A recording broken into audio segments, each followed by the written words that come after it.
and incumbent Mayor Koos. Also joining us for this live broadcast is our audience. Thanks to everyone for attending this forum.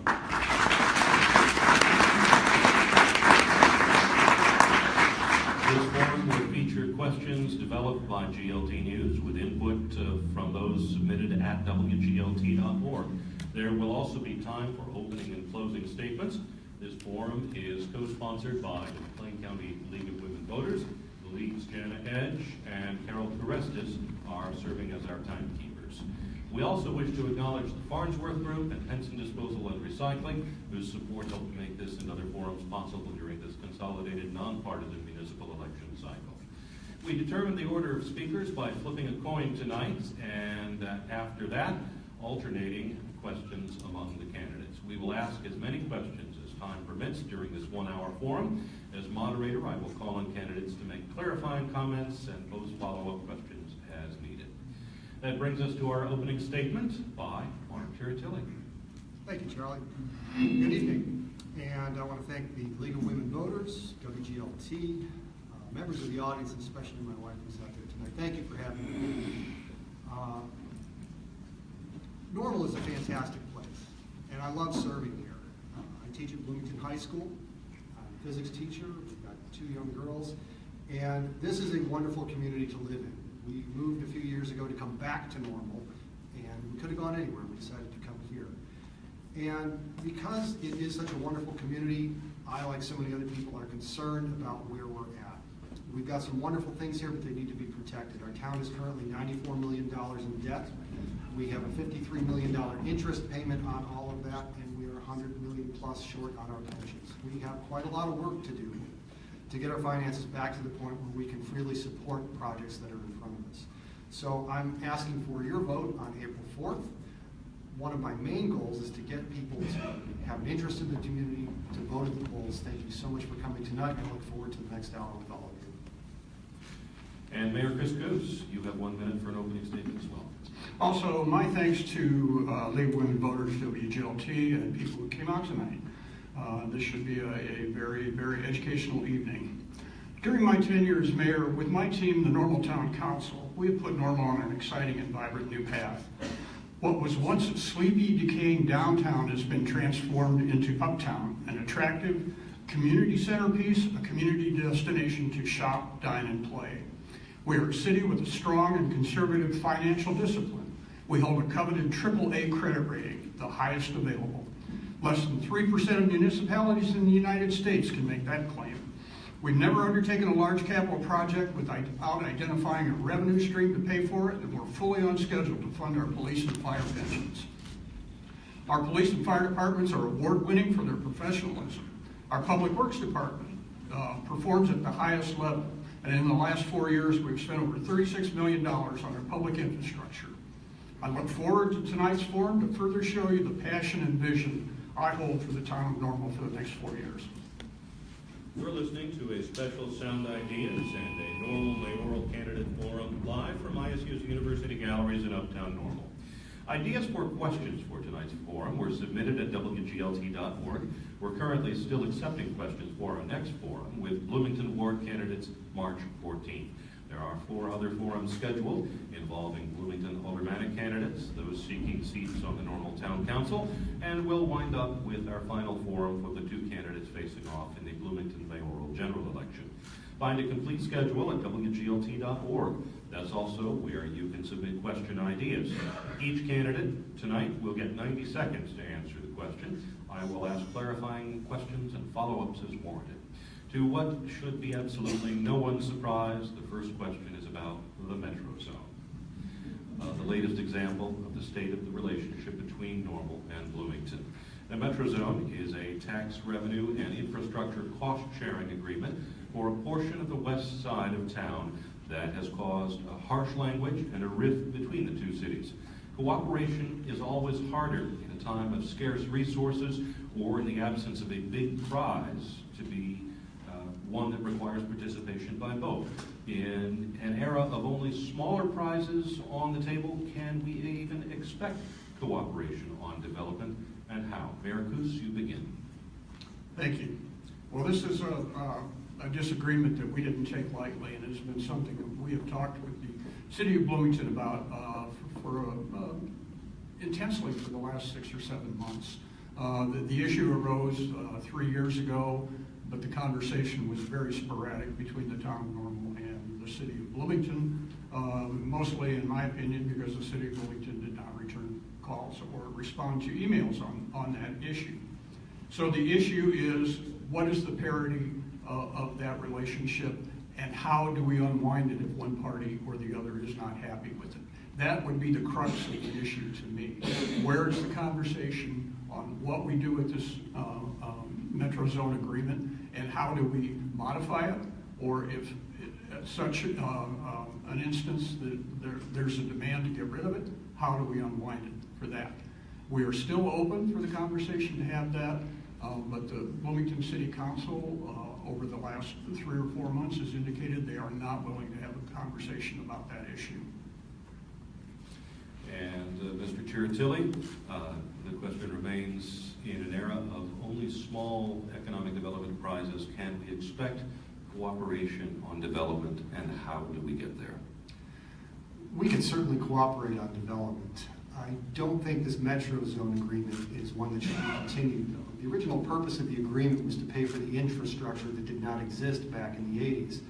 That infrastructure is now there: roads, sewers, water lines, and it's all been paid for, and then some.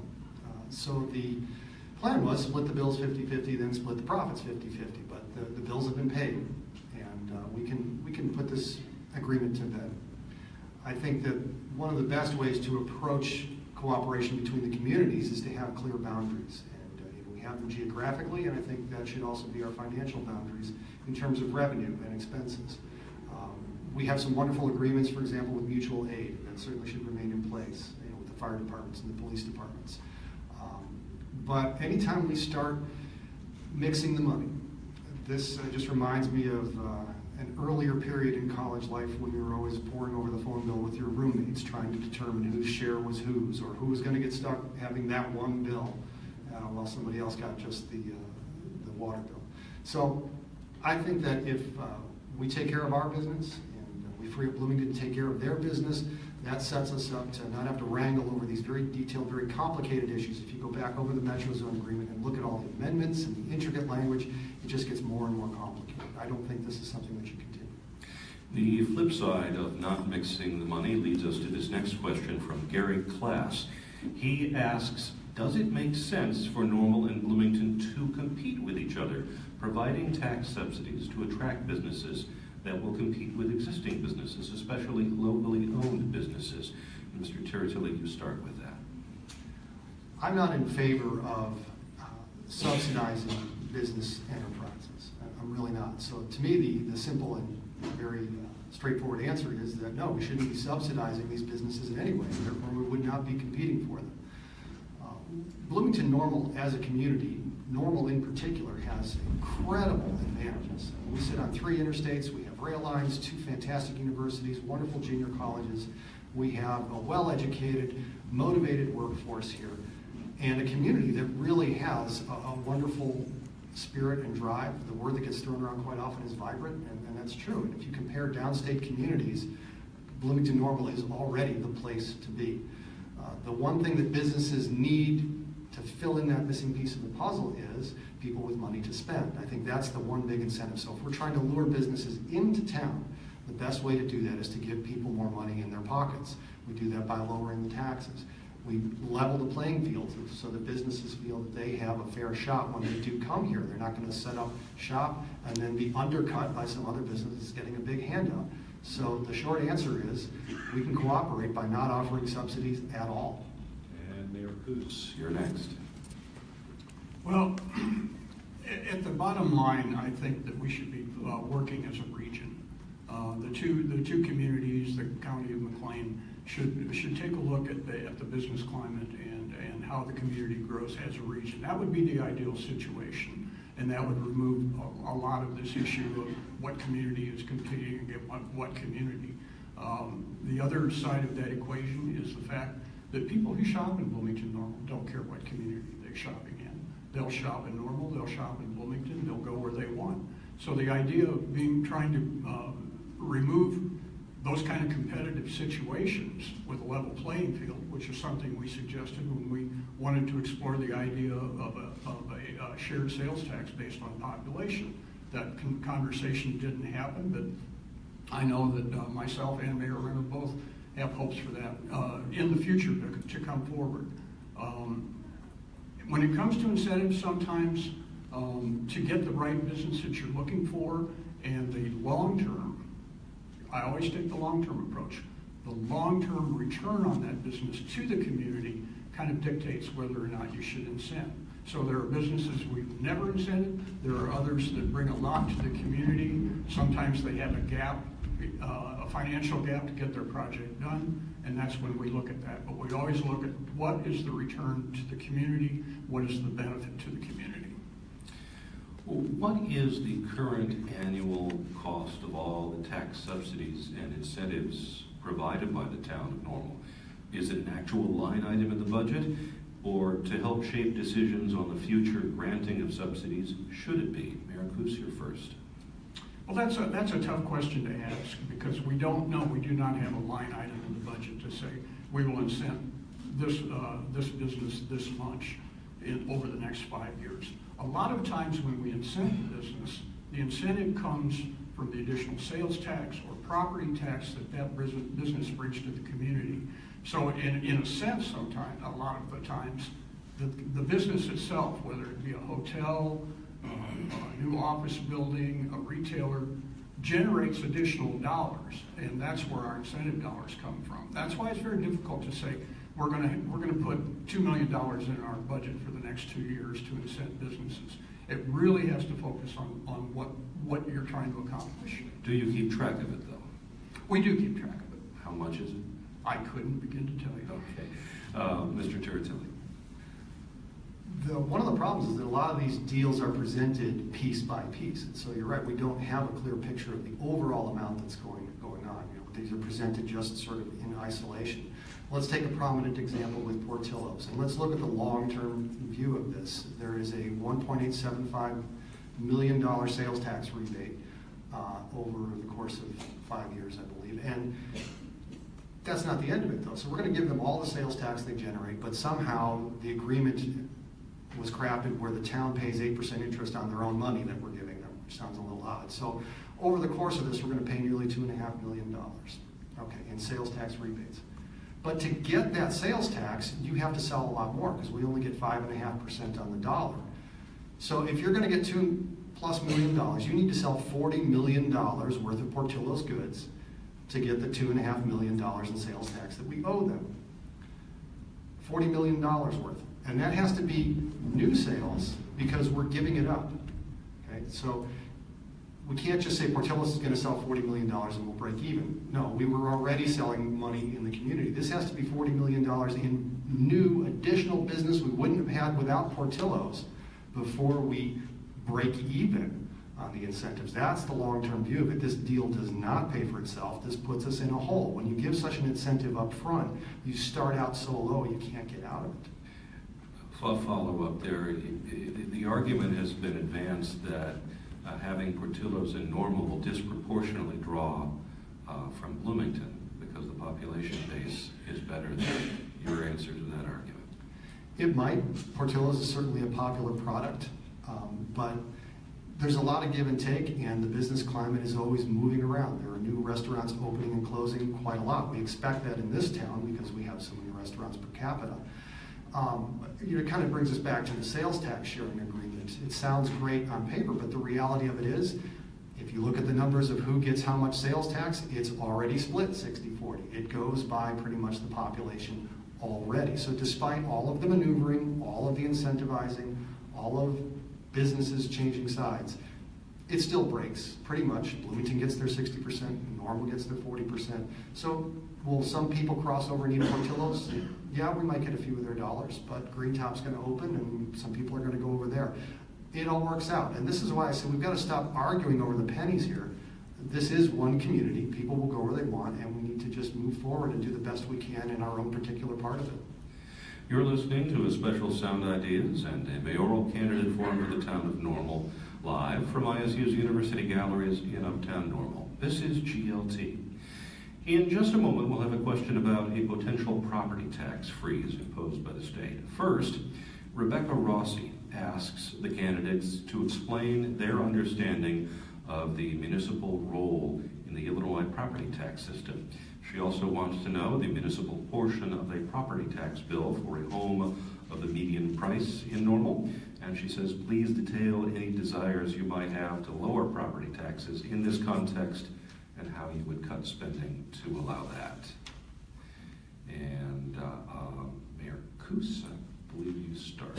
Sure, I haven't got my calculator to do the math, but I can tell you that out of every property tax dollar, about 12 cents comes to the town of Normal for the town of Normal itself and our library fund. Our philosophy on property taxes has always been to use those dollars to fund the police and fire pension, and we have avoided using property tax for any other purpose than that, because we know that the other taxing bodies in the community, primarily Unit 5 schools, rely on those dollars much more significantly than we do. Over the past 10 or 12 years, our property tax rate has fluctuated barely. We have tried to keep it very, very steady over the years. The amount we levy on the property tax is a function of the pension obligations that we have. So we're very mindful of property tax in terms of how it would affect the citizens. And there was a second part of that question? Lowering it. We try to lower it when the opportunity presents itself. Sometimes that's affected by EAV. We have done that in the past, equalized assessed value of the properties, and it's gone up slightly during the recession when the equalized value went up a little bit. But we try to keep it as a very static number in our budget process. And Marc Tiritilli, your thoughts on the system and on the up or down part? On the system, that's basically true. There is a line in there where some of it goes to the corporate account of the town. It is a small amount. It's less than 2 cents on the dollar. And Mayor Koos is right that most of that money goes to the school. About 60% of your property tax bill is supporting Unit 5. But as far as lowering it, the plans on the budget, if you look at the budget that's going to be discussed very shortly here, it proposes a 2.5% increase on the town's share every year for the next 5 years. And beyond that, we don't know because the budget only goes out 5 years. So the plans are there to keep raising the property tax every year. And we just raised it in December. We just added another $500,000 tax on the pension system. This is in the budget. So total property tax to the town is just over $7 million. But we just raised our sales tax and are bringing in over $6 million on that. So I don't see the need to keep raising the property tax. We can fund a lot of this by reallocating the money that we already have. I would hold the property tax steady. Okay, there's a need for a follow-up here. Mr. Tiritilli, you're talking about the total tax levy, and Mayor Koos, you're talking about the tax rate. You're talking about different things. Should the tax rate go down or stay steady, not the levy, Mr. Tiritilli? The tax rate should go down. The tax rate that was just increased in December should be pulled back. We have enough to provide that $500,000 to the pension funds without the property tax increase. Over time, would you cut the levy? Would you cut spending to allow that levy to stay the same then? Absolutely. How? There's a lot of projects that we don't need to be funding. We have on the books for this year $600,000 in land acquisition south of the tracks, $100,000 for an uptown traffic study. We have all kinds of projects that are wants, not necessarily needs. When you get a spike in income of $7 million by raising your sales taxes and other taxes, you've got some room to shed some of that money. Mayor Koos, the follow-up to you is that a steady tax rate will require some amount of growth. How much growth can you really count on? We try to project our growth. The current projection we did was based on equalized assessed value, not the property tax rate increase. We know that the price of housing or the value of housing has gone up a little bit in the last year or two since the recession has settled down. That's how we base our projection. And the idea of cutting property tax or cutting projects to lower the property tax rate, again, we only use the property tax, except as Mr. Tiritilli pointed out, a very tiny amount. We use that to fund our pensions. That is a pretty static number. Here's one with a long setup. Strap in. Part of the grand bargain proposal on the state budget is a property tax freeze, and under most constructions, it's a freeze on the property tax levies. Some versions of this would also affect municipalities in addition to schools. City Manager Marc Peterson has remarked there hasn't been much actual growth in the community for 8 or 9 years, and here are some other factors that play into this overall question. Internet commerce continues to siphon off local sales tax purchases. State government is contracting and sharing less with cities and towns. Local pension payment obligations continue. Average wages are flat to falling across the nation. Is zero growth the new normal? Do you favor a sunnier forecast? And how should the town plan for that future? So I believe, Mr. Tiritilli, you start. Okay. A lot of those factors are just simply beyond our control. Do we wish for a rosier future? That part of the question? Absolutely we do. The grand bargain, since the Senate just recessed, is probably not going to happen. That deal appears to be falling apart. And even though they were proposing a property tax freeze, they were talking about $7 billion in additional taxes, moving sales tax to cover food, drugs, and other things. So it looks like the legislature is going kind of back to the drawing board on that. But even if that were to take place, again, it exacerbates the fact that we have a high debt load, that we have high obligations, and that we need to do what we can to constrain the project list and to reprioritize where we're spending our money. That's the real goal here. The sales taxes are being siphoned off by online purchases. Again, this is something that has to take place outside of what the town can do, but the best hope for those are the so-called Amazon laws, where they can track the delivery destination and then charge or rebate the sales tax back to that municipality. There's a long way to go before those are going to become law. So in the meantime, all the more reason to be very aware of the financial obligations we have and to take the money that is coming in and pay down the debt. A good reason, for every dollar we pay on debt, we save 50 cents in interest down the road. That long-term view. For every dollar we put into pensions, it's invested in real income-generating funds. That's where we need to put our money. Mayor Koos, the question is zero growth the new normal? Do you favor a sunnier forecast than that? And how should the town plan for that future? Well, that was a mouthful of a question. I'll give you that, Charlie. First off, I need to challenge the notion that we're a community with high debt. We are a community with a very manageable debt. That's very clear by our credit rating. Municipal bond rating organizations, Fitch, organizations like that are not going to look at a community and say, we're going to give you the best credit rating we can give because you've got too much debt. They're not going to do that. Our debt is very manageable. It is within the guidelines of good financial management for municipalities. So let's move on to the zero growth. This is exactly the reason that we have to focus on economic growth in our community and do things in our community to attract people to come to the community, to give confidence to people who want to expand their businesses. Take a look at ISU students who are here, leave the community, show them a community that they could live in and build a business. So a property tax freeze in the environment that was described in that mostly is something that we could weather. We take some budget adjustments, but we could weather it. The people that are going to get hurt by this the most is Unit 5 school system, because they rely so heavily on that funding stream. And to freeze the property tax for them would just further exacerbate the problem that the state of Illinois has put on our local school systems. Thanks for choosing GLT and Sound Ideas. I'm Charlie Schlenker. You're listening to a special live broadcast of the Mayoral Candidate Forum for the Town of Normal, co-sponsored with the McLean County League of Women Voters.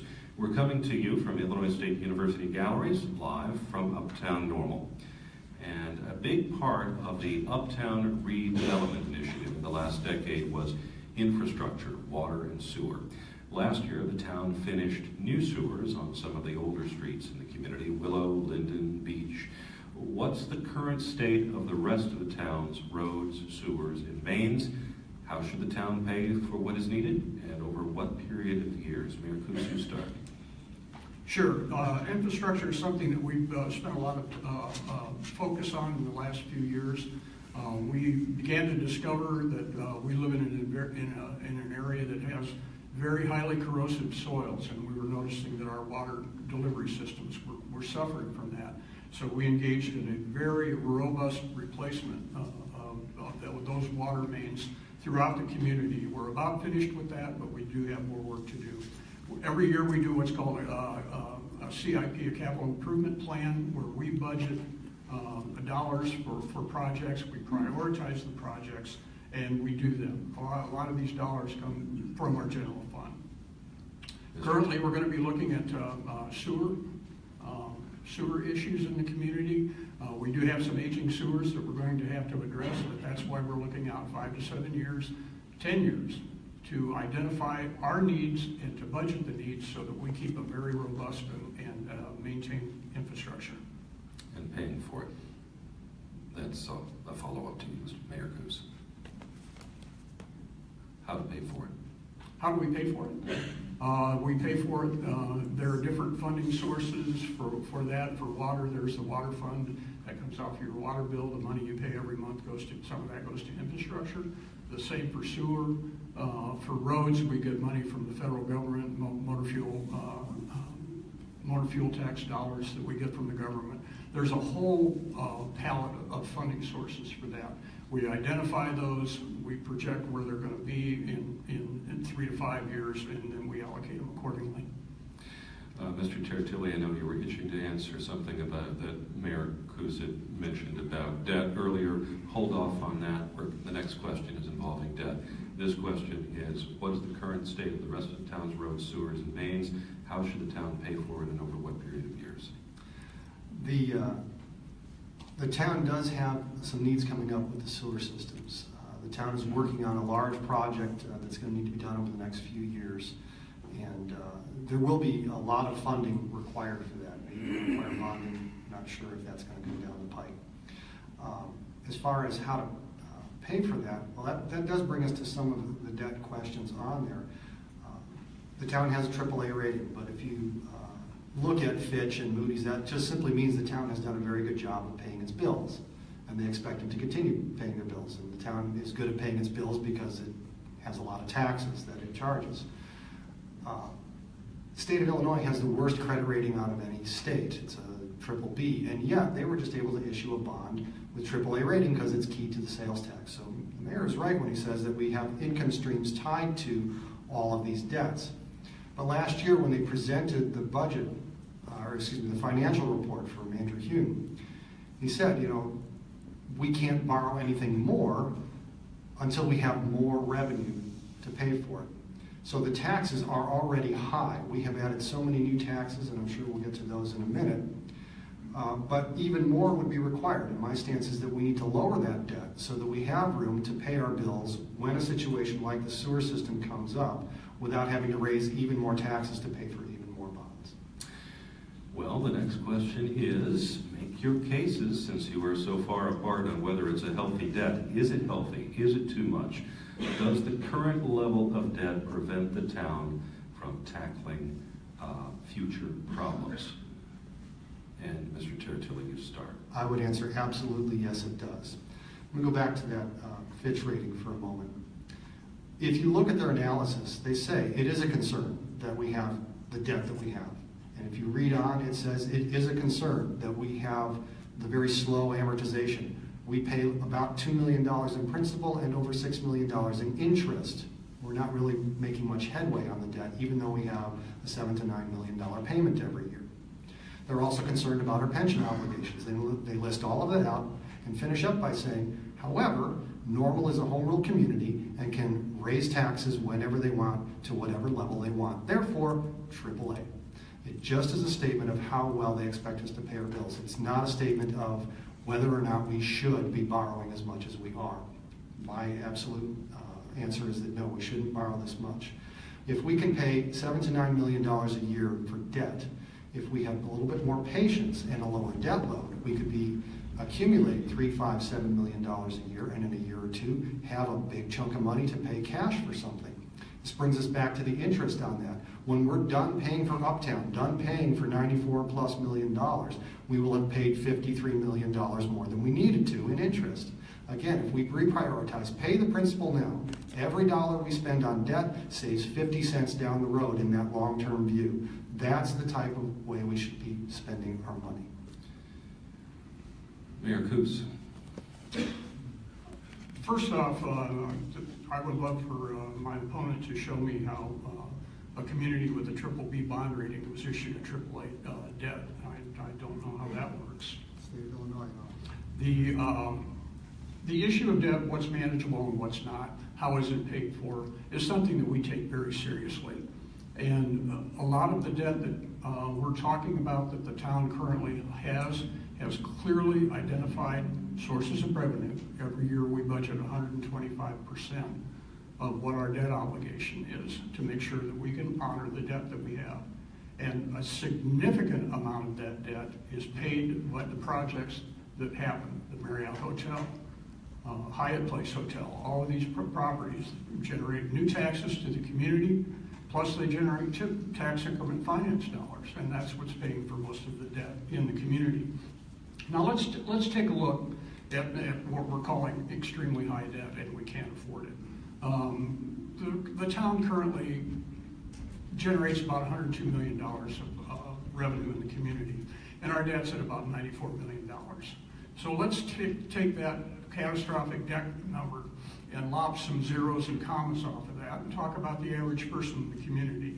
So under the scenario of too high a debt, a person that makes $102,000 a year and has a $94 million or $94,000 mortgage on their house shouldn't be doing that. The debt load is too high if you make that comparison. I would argue our debt load is well within our capacity to manage that and allows us to do projects for the community that better the community and generate additional economic activity. A follow-up question to Mr. Tiritilli, too. You had recommended saving and paying cash for certain projects. Does the state allow that to happen? There are laws on the books to prevent the accumulation of unreasonable surpluses in property tax dollars. The law does allow that. I've spoken with the town's finance director about that. And the town maintains a general fund reserve. And by the way, I have the utmost respect for the town's staff. They do an incredible job. They really do. And they have been very good at making sure that we can pay our bills. I mean, it really is the reason that you have that AAA rating. And one of the reasons is they maintain reserves in the general fund enough to pay for a year plus about 3 to 6 months in addition. So if the flow turned off, they would have that in reserve. There is no state law preventing you from accumulating and then paying as you go. The next question, we'll start with Mayor Koos because he ended the last question before my follow-up. How much flexibility does the town have remaining to do large things? And where should the town focus its largest effort over the next decade to 15 years? I'm sorry, I didn't hear the second Where one. should the town focus its effort over the next 10 to 15 years? And how much flexibility does it have to do large things? That's a good question. With what we have done in the past 10 years, of course, that's influenced what we can do in the next 10 years. And we do not have as much flexibility for large projects like we did when we started the Uptown and the infrastructure investment that we did in this area. And we're quite well aware of that. We do that in our budgeting process and our strategic planning as a council. So there are some projects looming on the horizon that we are looking at. One that comes up is the potential underpass overpass, the library expansion, and we're looking at those kinds of things. And we have got to identify, before we undertake those projects, we've got to identify a prudent revenue stream to fund the debt on that if we incur it. And I have said that some of these projects, if we don't find federal grant money, if we don't have the money, the capacity that doesn't affect our basic services in the community, those projects won't happen unless we can prudently fund those projects. We take a look at those projects in a very conservative manner, and our ability to spend money on those projects we take very seriously. And Mr. Tiritilli? Yes, it really does affect what we can do in the future. The TIF district is a particular example of this. When Uptown was sold to us about 15 years ago, they said, this is going to pay for itself and then some. It's going to be an economic engine that drives the community and pays dividends. The TIF district generates about 25% of what it takes to pay the debts that we have. The rest of it comes from the motor fuel tax. It comes from other sources that are in there. It only generates about a quarter of the bills that we have to pay on this debt. So the TIF does not even begin to cover the debt that we have. Going forward from that, let's take his analogy about home ownership. So you make $100,000 a year, you owe $100,000 on your mortgage. That's not the time to go take out another $100,000 mortgage. You need to pay the money that you owe right now. So these projects of the library or an underpass, again, if you want a $14 million underpass, if we were saving 2 years worth of our debt payments currently, we could pay for it in cash and not pay the interest that we're going to incur if we have to finance it. As far as getting it from federal grant or state grant, we need to do our part to keep things sustainable. The state's $187 million in debt with $12 billion unpaid bills. The federal government owes $20 trillion. Just like we take care of the environment by doing our part, we need to take care of the global finances by doing our part and keep it local. We have to maintain our own integrity in terms of payment. Mayor Koos, is the characterization of the town wanting to take out another $100,000 mortgage being contemplated? Well, since the town is not contemplating taking out another $100 million debt obligation, I don't see that the analogy holds true. Conversation, and I certainly don't understand the numbers that were just quoted on TIF revenues and revenues that pay for what we did in the Uptown. It matches nothing that I understand about our process. It matches nothing that is reviewed by our finance department and our budget reviews. Those numbers make no sense to me. This is Sound Ideas. I'm Charlie Schlenker. We are at a live candidate forum for Town of Normal mayoral candidates at the University Galleries in Uptown Normal. Most municipal governmental bodies tend to be fairly staid, risk-averse places, not given to flights of fancy. If the states are the think tanks and idea generators for new federal programs and problem-solving approaches, from where do the entrepreneurial ideas come for cities? And where is the line between creative thinking and taxpayer risk? And Mr. Tiritilli, you start. Well, if you look at the demographics of Bloomington Normal, millennials are the largest demographic here, 25 to 44. So they're already coming here. And it's true also in the state. If you look at the state of Illinois, we have the highest concentration of that generation in the Midwest and as well as across the nation. So they are here. We have a lot of great minds in the community, especially with our colleges here. How do we get them to want to stay here and invest in the community? I maintain we do it by making it easier to live here, and we do that by keeping our tax burden low. We need to lower the sales tax, the dining out tax, the motor fuel tax, make it easier for them to make a living. Most millennials coming out of college are strapped for every cent they have. And when you make it too expensive to live here, that is very difficult. They're going to go where it's cheaper. Mayor Koos. Well, the issue of the tax rate baffles me that millennials would not choose to live in Normal or Bloomington because of the tax rate. Yet we have a very, very competitive tax rate for most of our peer municipalities throughout the state of Illinois. We need to do things in our community that would attract those people. When somebody comes to a community and they look around and they say, well, I think I can move to Danville because it's got a lower tax rate, so there's more opportunity for me in Danville than there is here. That's not what people look for when they settle in the community. They look for good jobs, they look for quality of life, they look for good services coming from their government. those are the things people choose a community for. And they look for a vibrant community, a community where the things are going on, where there's new activities and there's excitement in the community. And that's what the town of Normal has become. And we need to leverage that even more to drive the entrepreneurial community to thrive in this community, to entice Illinois State University students to stay in this community. I've talked to Illinois State University students. They said, we like this community. If the job's here for us, we'll stay. We haven't talked about soccer fields yet. I thought we did. Let's do that. Soccer fields versus a soccer complex, rather. The case for a complex is it's an economic development effort to bring outsiders into the community. The case for an alternate proposal from District 87 Superintendent Barry Riley is to invest in school-based fields to make schools better and more attractive to outside businesses. What do you think? And how much should the town participate in dollars or other metrics? And let's start with, I believe it is Mayor Koos. I was going to say that, but I'm waiting for you to find that. So it's an interesting issue. Bloomington Normal as a community should look at this issue, not just Bloomington or Normal, not District 87 or Unit 5.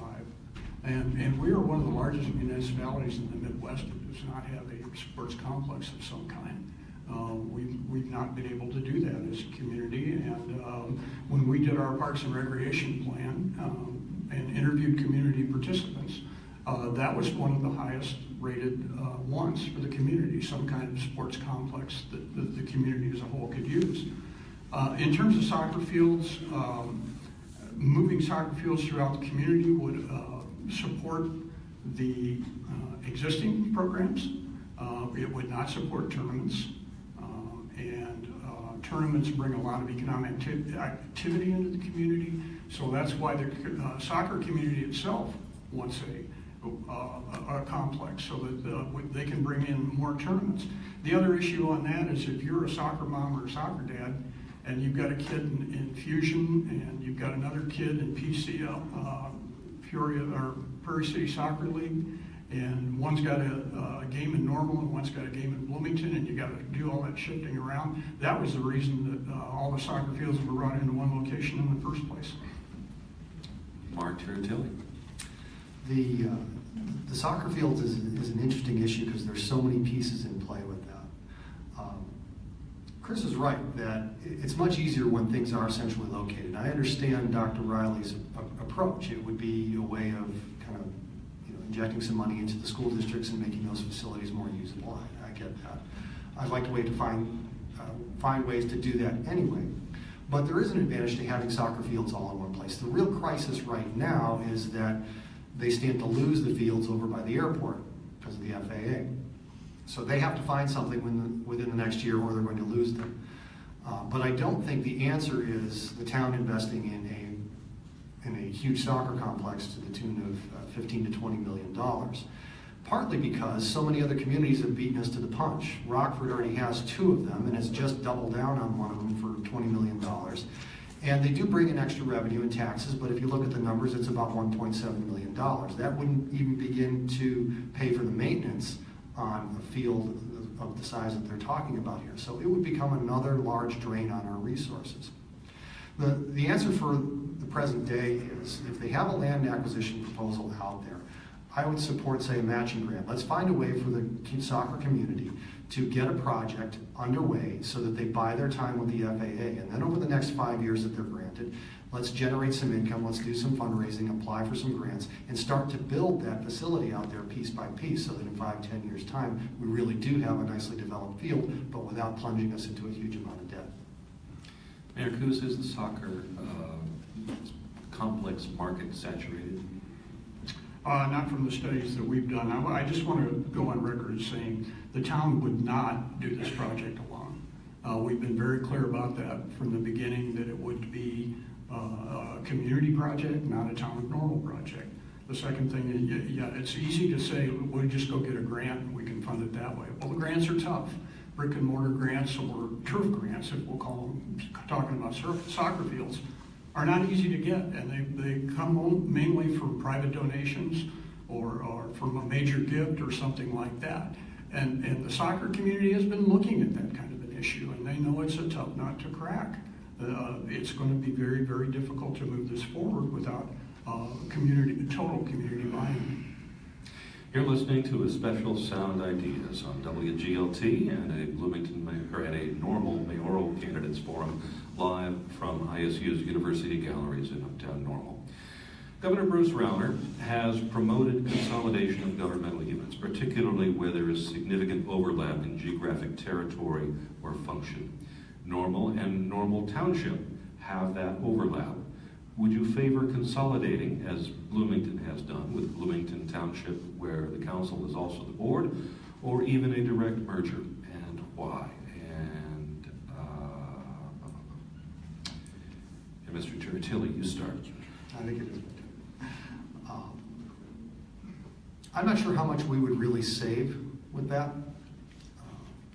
It sounds great on paper. I don't know there's really a lot of waste in the township government, and they've done some wonderful things. They are a clearinghouse for all kinds of support services in the community, and they just developed the ARC Center, which has gotten just fantastic usage.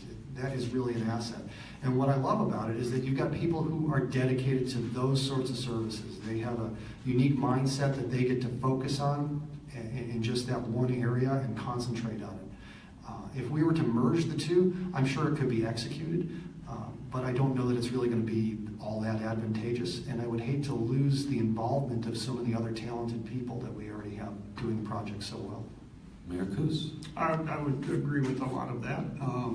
The issue on do you keep townships, do you not keep townships comes from the state legislature. We have no control, no say over that. We can ask that they do that, or that's as far as we can go on it. One of the issues that I found on the township form of government, that for cities like Bloomington or Normal or Peoria or that have that township overlap, that sometimes it kind of makes sense to take a look at that. But then you go into the rural areas, the townships that don't have a city, that don't have a population. Who takes care of the functions that the township does for those? So in my conversations with township supervisors, some say, yeah, it kind of makes sense. Go out and talk to a rural one sometime. They'll give you a pretty strong argument about how it would hurt them and hurt them badly. Do you think it makes sense for Normal? How do you, I haven't given it that much thought, because how do you do it for Normal and not somebody else? So I've looked at the issue in a broader sense. Do township governments make sense for the state of Illinois, or do townships not make sense for the state of Illinois? Another long setup here, but the issue is simpler this time, I promise. Public comment rules in Bloomington indicate anyone can sign up right before the meeting, speak at a council meeting on any topic for up to 3 minutes, and the total time for all comments is set at a half hour. In Normal, citizens have to wait 45 days between the times they can address the council. They have to seek permission no later than 2 hours before the meeting, and topics must be related to the agenda, have 2 minutes, and total public comments are set at just 10 minutes. Doug Fansler asks, what are your positions on the wait time? And please share your feelings about public comment, the effectiveness of such comments in actually addressing or resolving the problems, and the line between the business at a meeting and the citizens' right to be heard. Mayor Koos. So the public comment issue is something that has come up in this election cycle. It had not been a problem before, which caused us to take a look. People have asked a question, is this fair? Our original rule had gone to the Attorney General's office in the state of Illinois. It was within line of state law in terms of what you can do to regulate public comment. So we again have asked the state for some clarification on this. Is our policy too strong? Is it fine? We may go ahead and do something. We'd like to do something quickly if it needs to be done, and wait to hear from the AG. You can reach your council people in the community. That is not the only forum to talk to your council person. I'm stopped on the street by people who have questions. People call me. People email me. There are a lot of ways to make your point to your council. And public comment is one, but it's not the only one. Mr. Tiritilli. I believe the 45-day rule is against the intent of the Open Meetings Act. And yes, there are a lot of ways to contact the council, and I am very thankful that we have them. But there is something that is very immediate about being in a public meeting. It is also the only way to get your comments in the public record. On top of that, the legislation stated, it was modified in 2011, and it says the public has a right not only to attend, but to speak. So we're talking about a right that the public has. Despite all the other avenues to contact officials, they have a right to speak at the meetings.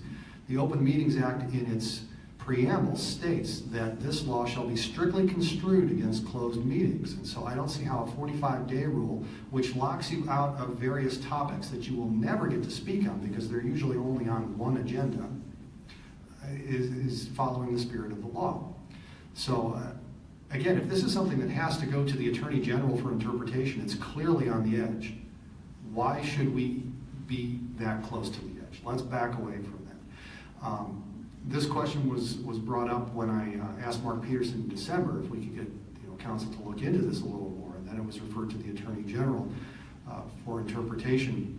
And the response has been that, well, the town has the right to set rules, and that's true, but the council's argument was we could set pretty much anything we want. You could extend the analogy and say, okay, you could speak once in your lifetime. That's a rule that the town gets to set, and that is clearly unreasonable. I don't think the town's going there.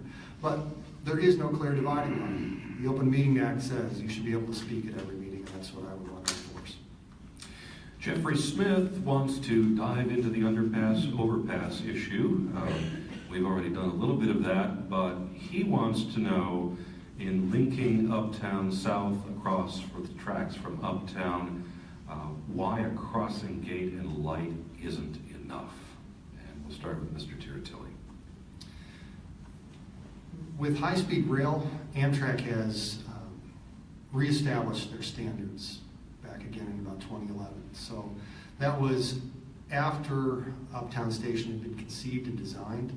So the shorter answer is neither the railroad who owns the property nor Amtrak who's going to operate on it will allow for a crossing directly between them. So that would be the simple solution. It would be very direct, very inexpensive. It seems to make sense since you can do it on either side, but that is considered a private crossing, not a public, and unfortunately they just will not allow that. And Mayor Koos. Well, I would have to agree with the questioner on that. Why couldn't you do it with a crossing gate? And it's kind of frustrating to us because we think you can, but the Federal Railway Administration does not. Union Pacific does not. The state of Illinois, why it doesn't have jurisdiction, thinks it's a horrible idea. And yet, when I was talking to the Union Pacific 6 months, a year ago, they told us to go look at a crossing that they thought was pretty safe in the Chicago area, had 3 very active train lines on it, and had pedestrian gates on it. And so we were kind of baffled by that. But the answer from the people that own and regulate is you cannot do that. So we're trying to find the best way to connect those two, the current Uptown area and the potential of Uptown South, if you will, to have free flow of movement between the two. It's critical to make the area succeed. So why an underpass then? I'm sorry? Why an underpass as the council currently favors, Mayor Koos? We currently favor an underpass because when we went through public comment on it and presentations with public meetings for the community, that tended to be their preference for the solution. But part of our phase 1 study going forward is, do you do an underpass, do you do an overpass, or do you do nothing? And then we'll look at all 3 of those options and make recommendations on that. Now, We don't know exactly what we're going to do, because coming out of this phase one study is going to be some budget numbers that we're going to have to take a hard look at. So they may say an underpass costs X and we'll do this, and an overpass may cost Y and we'll do that. So we're not in a position to say that we're going to build an underpass. And Mr. Tiritilli, how do you think the problem should be addressed? Again, if our debt wasn't so high, we could simply say we will save for a couple of years and build the project of our dreams. In the meantime, since we can't do that, I would favor the leave it as it is option. The siding out there is 660 feet long. If you started at the worst end of it and walked around on the other side of the galleries to cross at the street and back to the platform, you'd walk about 750 feet. If you get on this train and take it to Chicago, the platform is 1,200 feet long. So if you can walk 1,200 feet to get off your train and get to the lobby in Chicago, why can't we walk 700 feet here in Normal to get to the other side of the tracks? We already have a crossing, it is functional, it is ADA compliant. We could just leave it as it is. And then, once we have paid our bills and are in a better situation, we have the income streams available without having to raise more of them, we could look at alternatives that we could pay for up front. I'm going to be dreadfully unfair with this last question because you're going to have about 15 seconds each. Chuck Quilty of Normal wants to know what your thoughts are about declaring Normal a sanctuary city to show solidarity with our immigrant neighbors. And Mayor Koos, you start. That's a moving target. It's a very tough thing to talk about. We don't know what a sanctuary city is. We don't know what immigration policies are. We're a welcoming community. We accept people of all creeds and colors into our community. We support diversity. That's what we stand on. And Marc Tiritilli. Immigration is clearly a national policy. The courts have ruled on this for well over 100 years. It is set by the federal government. It's one of the few things the Constitution declares they must do. Our obligation is to follow the law. Public officials take an oath to uphold and support the Constitution. If people have a conscientious objection to that, they have to step aside from their oath of office then. And that answer moves us to our closing statements. We'll go in reverse order from our opening statements, which means Mayor Chris Koos, you may begin when ready. Thank you. You don't live in great communities, you help to make great communities. This has been the guiding principle for my adult life. It is still the fire within me, and it's why I've decided to seek another term as a mayor of the town of Normal. We live in an incredible place. It's unique, it's vibrant, so very Midwestern, and so full of opportunity.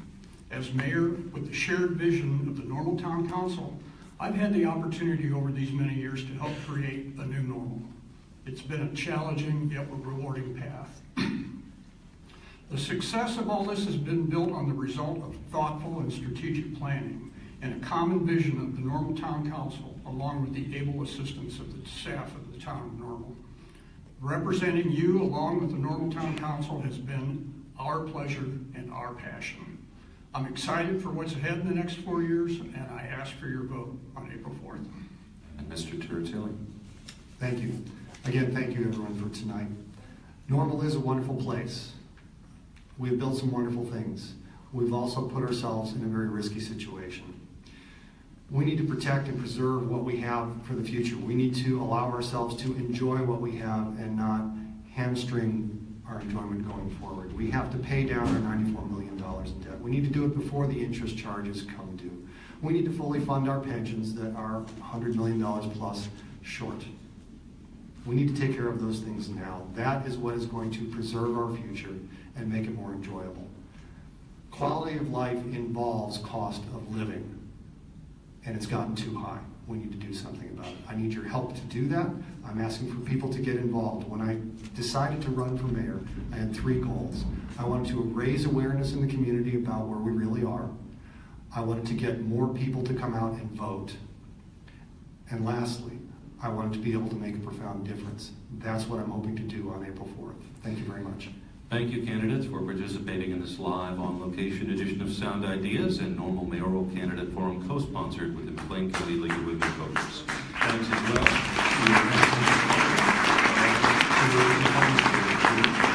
I'm Charlie Franker.